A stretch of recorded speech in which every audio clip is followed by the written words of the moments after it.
wabarakatuh. Selamat datang di Mas Pokung Channel. Saya ngajak teman-teman mau diskusi santai ya, sharing lah ini seputar pengalaman saya di Ikan Cupang, khususnya untuk pemula. Ada 7 poin yang mau saya sampaikan. Itu biasanya kesalahan yang sering dilakukan sama pemula. Ya dulu saya gitu soalnya. Yang pertama itu pemula itu kadang kan antusias. Nah, saking antusiasnya pengen punya ikan banyak, nggak memperhatikan kondisi ikannya sehat apa enggak, induknya sehat apa enggak, induknya udah cukup umur atau telurnya udah mateng apa belum. Jadi saking antusiasnya kita nggak memperhatikan hal-hal itu, asal-asal ngawinkan.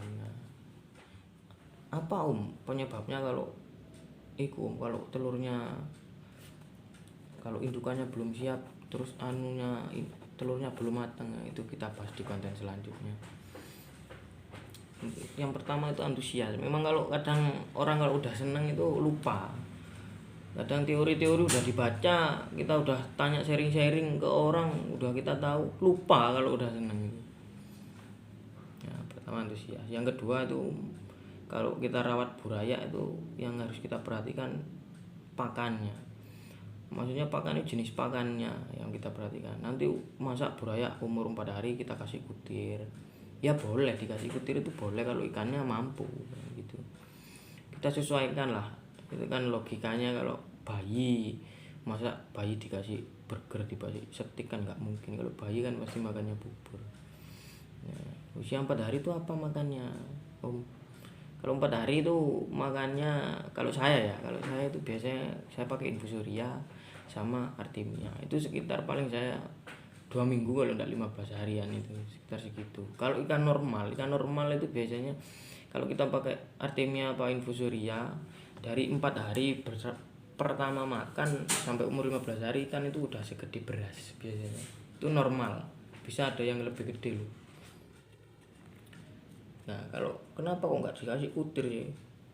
Kan sama aja. Iya sama, kalau dikasih kutir itu sama. Tapi kan ya apa ya? Ya itu tadi loh. Masa anak kecil dikasih burger kan nggak muat mulutnya, nggak bisa ngunyah. Yang ketiga itu kebersihan pakan. Kebersihan pakan kok bisa dihati-hati kalau untuk pemula ya.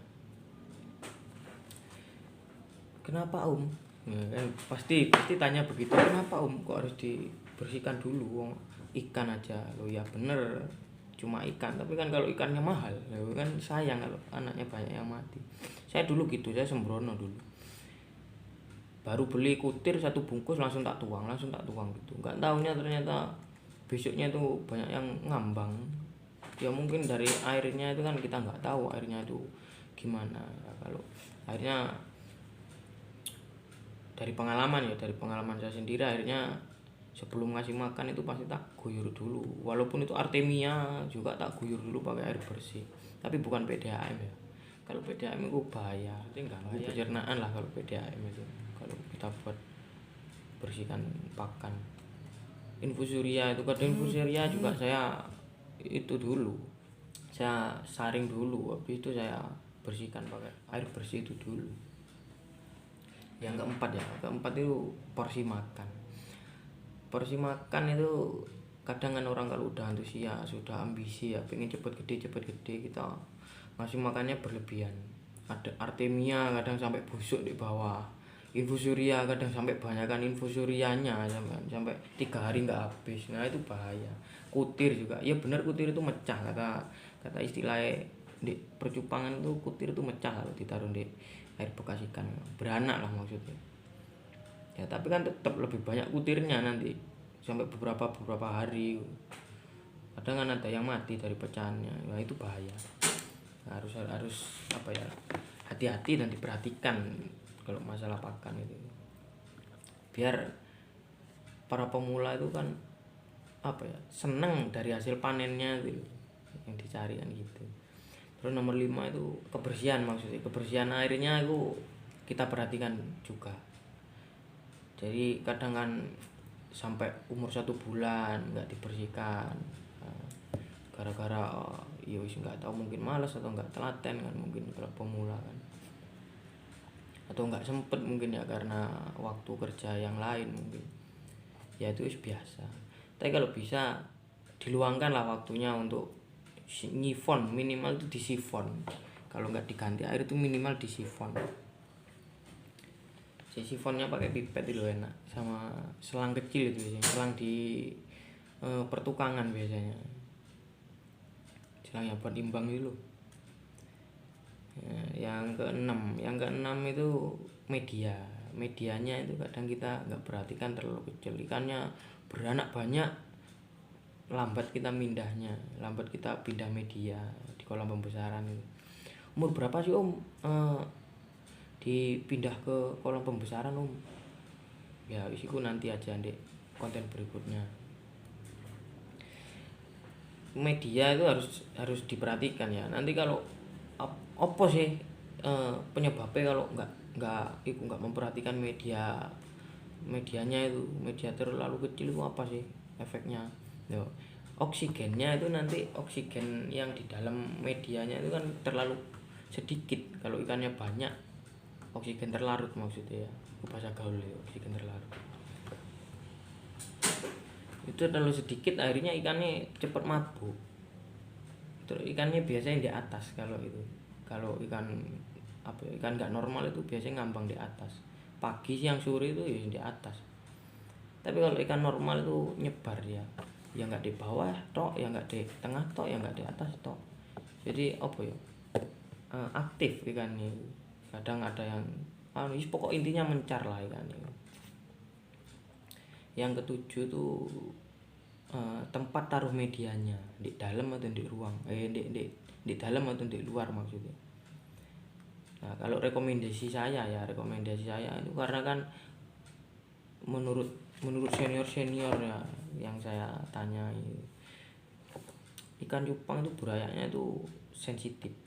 Jadi kalau kedinginan dia tuh stres, kalau kedinginan tuh kadang nggak mau makan, kadang mati ya. Nah, lebih baik ditaruh di dalam.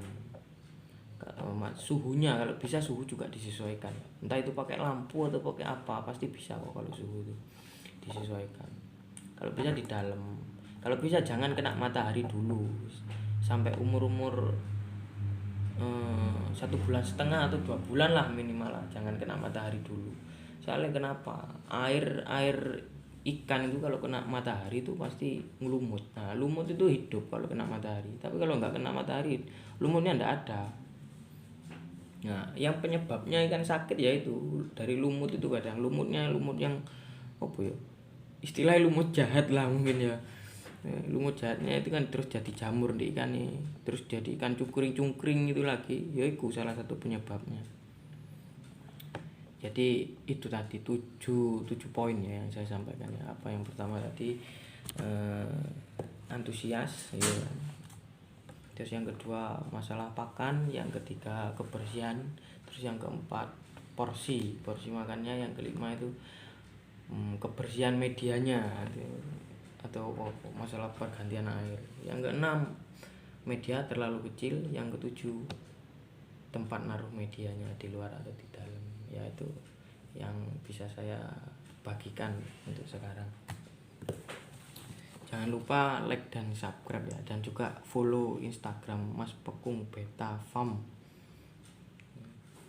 Saya doakan untuk para pemula, mudah-mudahan sukses dalam beternak ikan cupang dan dapat hasil yang memuaskan dari ketelatenannya, dari usahanya beternak ikan cupang.